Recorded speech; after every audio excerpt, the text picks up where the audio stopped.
고대 이집트의 무덤 벽이나 석관에서 흔히 발견할 수 있는 부장품들 가운데 사자의서라는 것이 있습니다. 그래서 일종의 사후 여행에 대한 안내서라고 할 수 있는데, 지하세계 여러 난관과 장애물을 잘 통과하여 제2의 죽음을 평안하게 맞이하는 데 필요한 여러 주문이나 신에게 바치는 서약 등으로 구성되어 있습니다. 거기 나오는 유명한 의식이 심장무게 달기라는 것입니다. 사자의서에 흔히 동반되는 사파에 보면 커다란 양팔 저울이 나오는데, 왼쪽 접시에는 죽은 사람의 심장이 놓여 있고 오른쪽 접시에는 진리와 정의의 여신인 마하트의 깃털이 있습니다. 그래서 생전에 죄를 많이 지어서 자기 심장이 깃털보다 더 무겁게 나오는 사람은 그 자리에서 암미트라는 괴물에게 먹혀버리고, 깃털보다 심장이 더 가벼운 사람만 저승의 신인 오리시스에게 갈 수 있다는 것입니다. 물론 허무맹랑한 신화에 불과한 것이지만 사람은 그 어떤 형태로든지 신으로부터 저울질을 받는 위치에 있다는 사실만큼은 우상 종교인도 본능적으로 공감하고 있음을 보여줍니다.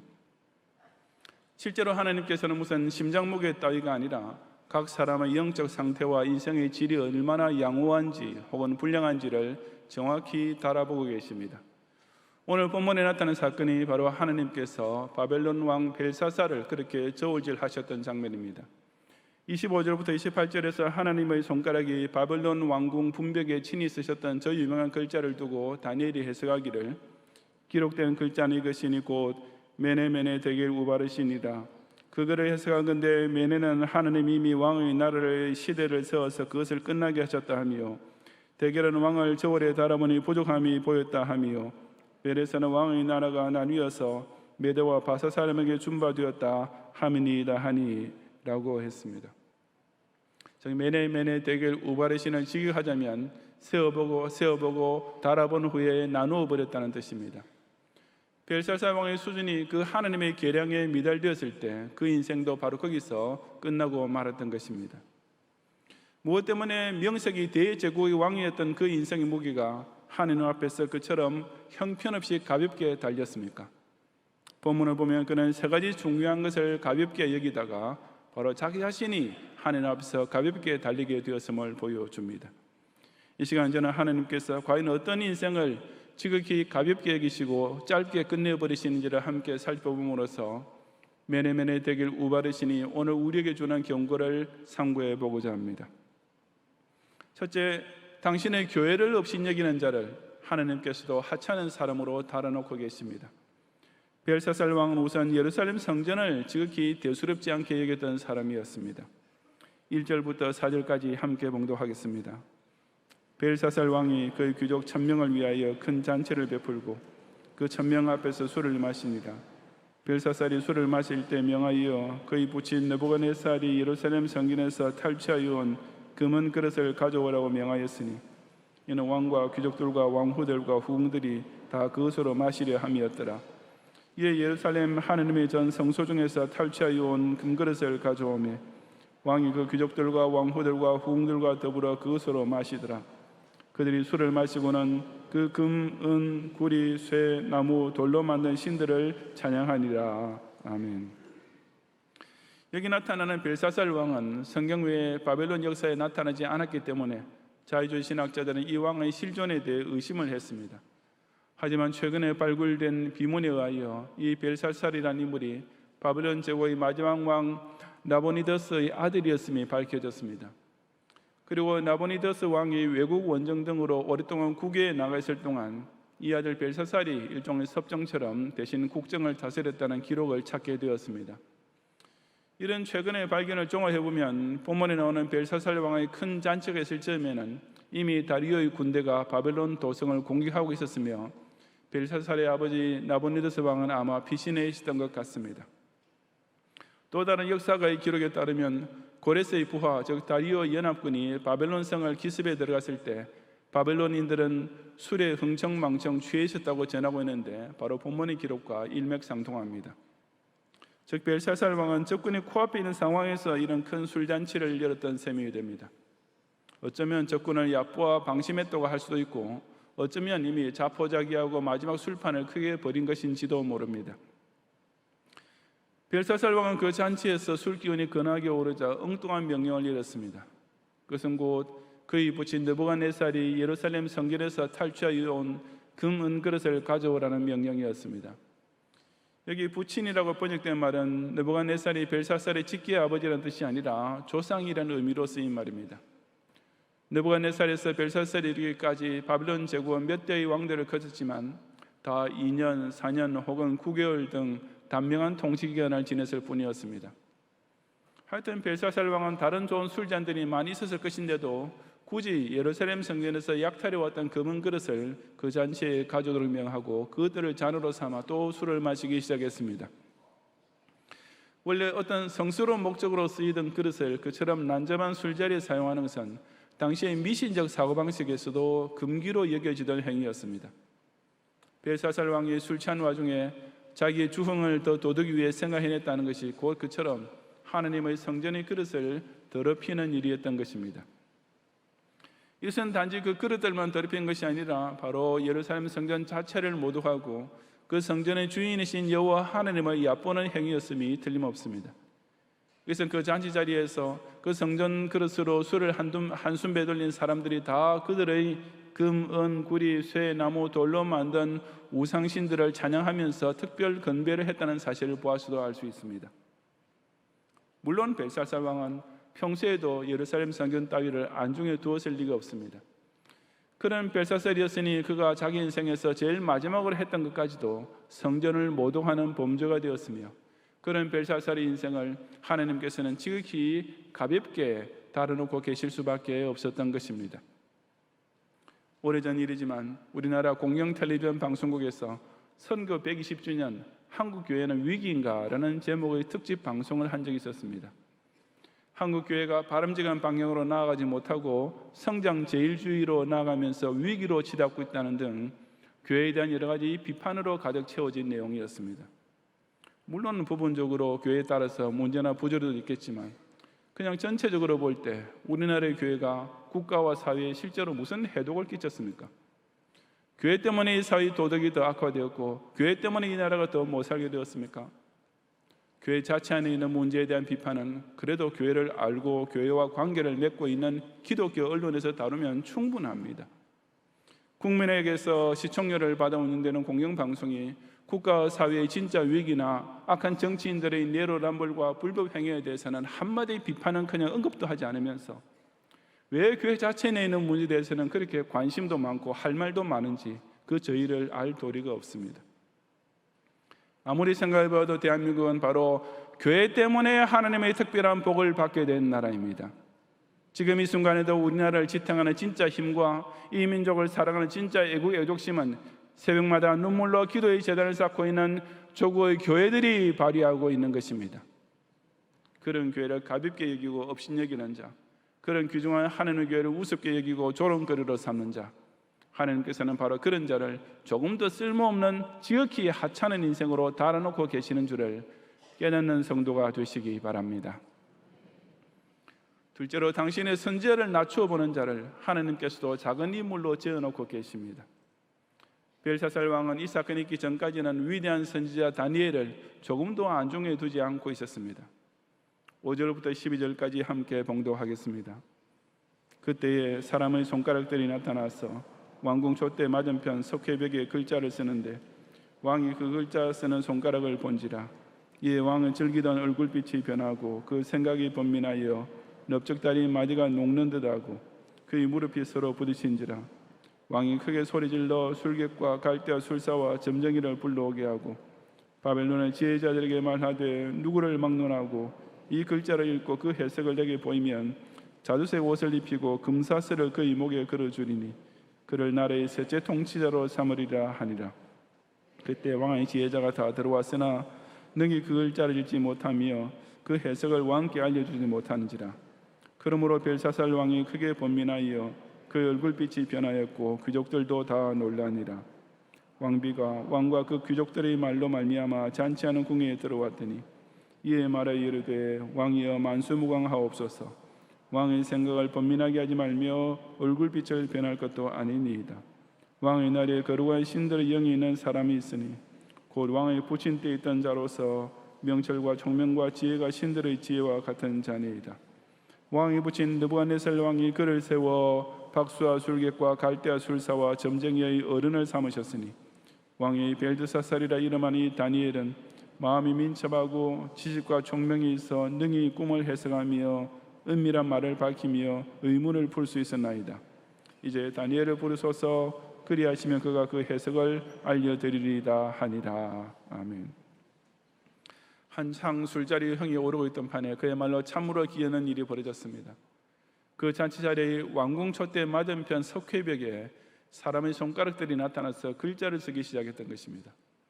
실제로 바벨론 성을 발굴한 곳에서 소위 옥좌의 방이라 불리는 길이 52m, 폭 17m의 큰 홀과 같은 방이 발견되었습니다. 그 방의 한쪽 벽은 푸른색의 에나멜이 입혀진 벽돌로 되어 있었고 나머지 세 벽은 석회로 발린 흰 벽이었다고 합니다. 이 손가락이 나타나서 글씨를 쓴 벽의 바로 맞은편에 왕궁 촛대가 최상의 조명 역할을 하고 있었던 까닭에 그 장면과 그 글씨는 누구라도 분명히 볼 수 있었을 것입니다. 이런 기괴한 장면에 새파랗게 질려버린 벨사살 왕은 그야말로 술이 확 깼을 것입니다. 그는 당장 술객과 갈대아 술사와 점쟁이를 위시하여 바벨론의 지혜자들, 즉 온 나라에 용하고 똑똑하다는 사람들 모두 다 불러서 그 글을 해석하도록 지시했습니다. 그 일을 위해 내건 상도 대단한 것이었습니다. 자주색 옷, 즉 왕이 입는 색깔의 옷을 입는 특권과 금사슬, 즉 명예와 권위를 상징하는 일종의 최고 훈장과 더불어 나라의 셋째 통치자, 이것은 아마도 자기 아버지 나보니더스 왕과 자신을 제위한 그 다음 순서의 자리라는 뜻으로 짐작되는데 이런 세 가지 상급이 약속되었던 것입니다. 하지만 그 어느 누구도 그 글자를 해석해내지 못했습니다. 그때 그런 소식을 듣고 왕비가 그 자리에 찾아왔습니다. 아마 이 왕비는 벨사살 왕의 어머니가 아니었나 짐작됩니다. 그녀는 벨사살 왕에게 다니엘이라는 사람을 부르면 능히 그 글자를 해석할 수 있을 것이라고 일러주었습니다. 그 왕비가 다니엘을 소개하는 말 중에 왕의 부친 느부갓네살이 그를 세워 박수와 술객과 갈대아 술사와 점쟁이의 어른을 삼으셨으니 라는 내용이 있습니다. 즉 벨사살 왕의 조부 혹은 정조부뻘 되는 느부갓네살 왕은 이미 다니엘의 총명과 지혜를 체험해보고 그를 국정고문의 좌장으로 삼았었다는 뜻입니다. 이때는 느부갓네살 때로부터 꽤 오랜 세월이 흐른 후였으니 아마도 다니엘은 꽤 나이 많은 노인이 되어 있었을 것입니다. 하지만 그처럼 선왕 주변의 브레인 중에서도 우두머리였던 다니엘이 벨사살 왕이 제일 처음에 박수와 술객과 바벨론의 지혜자를 부를 때는 그들 틈에 끼지도 못하고 있었습니다. 이것으로 미뤄볼 때 벨사살 왕은 그동안 다니엘을 무시하고 홀대하고 있었음이 분명합니다. 바벨론 제국의 초창기적부터 하나님의 지혜로 그의 조상 통치자들을 가르치고 조언해 왔던 다니엘을 벨사살은 지극히 낮게 평가하고 있었던지 아니면 아예 무시하고 있었습니다. 그러던 그가 이제 자신이 망하게 될 것을 예언하는 마지막 메시지를 받게 될 때가 되었어야 다니엘을 불렀고 또 말할 필요 없이 그때는 이미 늦어도 너무 늦은 때였습니다. 하나님의 선지자들은 세상 사람으로부터 낮게 작게 여기기 십상입니다. 특히 위정자나 부자에게는 더욱 별 볼 일 없는 사람으로 평가되는 것이 보통입니다. 이것은 예수님께서 당신의 제자를 가리켜 소자라고 사람들로부터 지극히 작게 여김받게 될 자라고 말씀하신 것을 보아서도 알 수 있습니다. 하지만 그처럼 푸대접받는 전도자들이야말로 사람의 영혼을 살릴 수 있는 복음을 소유하고 전하는 자들입니다. 걸핏하면 이 부신사회가 매도하고 있는 목사들이야말로 역사를 바로 판단하고 국가와 민족을 위하여 하나님 말씀으로 바른 조언을 해줄 수 있는 진짜 최고의 지혜자인 줄을 깨달아야 합니다. 부신자야 모르니까 당연히 그럴 수밖에 없다 손치더라도 기도 신자라는 사람이 자기 교회 교역자를 그렇게 대하는 것은 정말 있을 수 없는 일입니다. 혹 여러분 가운데 자기 교구 담당 전도사님이 전화하는 것을 반가워하기에는 그냥 귀찮아하거나 교구 담당 목사님의 신방을 감사하기에는 그냥 오히려 꺼리는 교인이 있습니까? 하나님의 선지자를 작게 여기고 낮은 사람으로 재는 사람은 바로 그 종을 파송한 주인이신 하나님으로부터 지극히 작은 인물로 평가받게 되는 것을 명심하는 성도가 되시기 바랍니다. 셋째로 당신의 경고를 가볍게 여기는 자를 하나님께서는 함량 미달 인생으로 끝나게 만드십니다. 벨사살 왕 앞에 불려 나온 다니엘은 바로 이 점에 대해 그에게 신랄하게 책망했습니다. 18절 이하 24절까지 함께 봉독하겠습니다.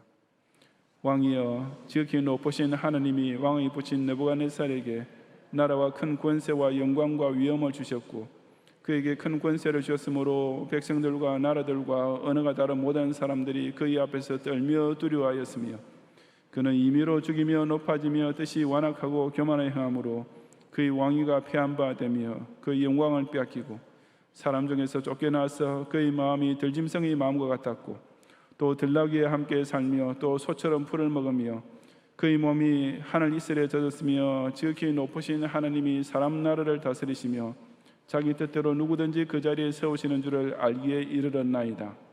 벨사살이여, 왕은 그의 아들이 되어서 이것을 다 알고도 아직도 마음을 낮추지 아니하고 도리어 자신을 하늘의 주제보다 높이며 그의 성전 그릇을 왕 앞으로 가져다가 왕과 귀족들과 왕후들과 후궁들이 다 그것으로 술을 마시고 왕이 또 보지도 듣지도 알지도 못하는 금은 구리 쇠와 나무 돌로 만든 신상들을 찬양하고 도리어 왕의 호흡을 주당하시고 왕의 모든 길을 작정하시는 하나님께는 영광을 돌리지 아니한지라. 이러므로 그의 앞에서 이 손가락이 나와서 이 글을 기록하였나이다. 아멘. 로그를 이끌고 나와 벨사살 왕 앞에 서게 된 다니엘은 그 얼마나 강렬하고도 따끔한 메시지를 선포하고 있습니까? 왕은 이것을 다 알고도 아직도 마음을 낮추지 아니하고 도리어 자신을 하늘의 주제보다 높였다라고 그야말로 추상같이 그의 잘못을 전곡을 찔러 책망했습니다. 그렇다면 벨사살 왕이 다 알고 있었던 사실이 무엇이었습니까? 그것은 자기의 조부 느부갓네살 왕에게 일어났던 일이었습니다. 느부갓네살 왕 역시 하늘 앞서 교만스럽게 행하다가 7년 동안이나 짐승처럼 살게 됐던 일이 바로 사장에 기록되어 있는데 물론 벨사살 왕이 이것을 몰랐을 리가 없습니다. 하지만 그는 이 하나의 명백한 경고의 계시를 완전히 무시했습니다. 무시할 정도가 아니라 그는 한술 더 떠서 느부갓네살조차 하지 않았던 일, 성소의 그릇으로 술을 마시면서 그 살아계신 하나님을 정면으로 모독하기까지 이르렀습니다. 벨사살이 이처럼 자기 호흡을 주장하시고 자신의 모든 길을 작정하시는 하나님을 감히 대적하는 지경까지 이르게 되었을 때 그는 이미 끝난 인생이 될 수밖에 없었던 것입니다. 과거의 역사는 그것을 배운 세대가 같은 잘못을 범하지 않게 하려고 주어진 것입니다. 그런데도 그 교훈과 경고를 무시하는 개인과 민족이라면 그 미래가 어떻게 될지는 너무나 뻔한 일입니다. 우리나라는 일제 때 저질렀던 신사참배라는 엄청난 중죄를 제대로 회개하지 않았던 결과 6.25 전쟁이라는 동족 상전의 비극까지 겪게 되었습니다. 적어도 깨어있는 참된 교회와 신자라면 불신사회가 퍼부는 불신앙적 비판에는 조금 더 개의치 않는 대신에 이처럼 조국의 과거 역사를 통해 생생하게 선포된 하나님의 경고를 정말 두려운 마음으로 받아들일 줄 알아야 합니다. 하나님의 명백한 경고를 끝까지 무시한 인생은 오직 쪼개어질 일만 남아있을 뿐입니다. 역대 25장 16절에 보면 선지자가 아직 그에게 말할 때 왕이 그에게 이르되 우리가 너를 왕의 모사를 삼느냐 그치라 어찌하여 맞으려 하느냐 하니 선지자가 그치며 이르되 왕이 이 일을 행하고 나의 경고를 듣지 아니하니 하나님이 왕을 멸하시기로 작정하신 줄 아노라 하였더라고 했습니다. 유다 왕 아마샤가 하나님의 경고를 끝까지 듣지 않기로 마음먹은 순간 하나님께서 그를 멸하시는 심판 역시 결정되었던 것입니다. 예수 그리스도께서는 십자가의 제사를 통해 이미 구원의 복음을 만민에게 선포하셨습니다. 그러면서 동시에 그를 믿는 자는 심판을 받지 아니하는 것이요 믿지 아니하는 자는 하나님의 독생자의 이름을 믿지 아니하므로 벌써 심판을 받은 것이니라는 경고까지 명백히 선포해 주셨습니다. 끝까지 자기를 높이고 하늘의 주권자를 거역하면서 이 경고를 듣지 않은 사람은 벌써 심판을 받은 것이라고, 이미 끝난 우발의신 인생이라고 역사의 벽표에 생생하게 기록해 놓으신 것입니다.